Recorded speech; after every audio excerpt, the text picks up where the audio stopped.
ஒருத்தனோட அடையாளத்தை அழிச்சிட்டா அதுக்கப்புறம் அவன் அகதிதான். ஒவ்வொரு அடையாளத்தை அழிச்சிட்டா. பட் தமிழ்நாட்டுல சான்ஸே இல்லை சார். சார் இங்க காளை மாட்டை ஜல்லிக்கட்டுக்காக தான் வளர்க்குறாங்க.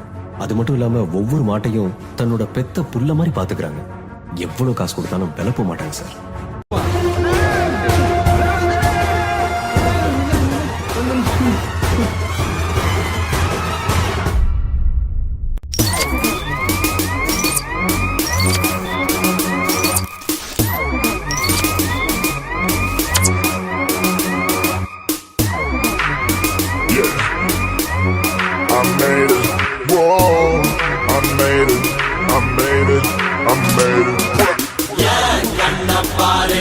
இதுதாண்டா எங்கூரு. முறைச்சா உன்னை மரபோம், நீ அடிச்சா உன்னை அழிப்போம். டக்கரு டக்கரு டக்கரு டக்கரு இதுதான் என் ஊரு. டக்கரு டக்கரு டக்கரு டக்கரு நீ மோதி பாரு.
இதுதான் என் ஊரு.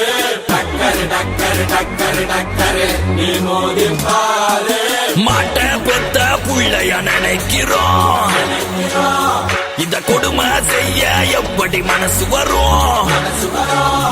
இதன் பின்னே உள்ள சர்வதேச அரசியல் வியாபாரத்திற்காக நடந்திடும் வெறிச்செயல். இந்த விளையாட்டை தடை செய்தால் நாட்டு மாடு அழியும். வெளிநாட்டு நிறுவனங்கள் வியாபாரம் பெருகும். அறியாத தமிழா உன் அறியாமை பிள்ளையால் உன் அடையாளம் இழந்தால் நீ மெதுவாக அழிவாய். அடையாளம் இழந்தால் உன் தாய் நாட்டில் நீயும் ஒரு அகதியை மாறிடுவாய்.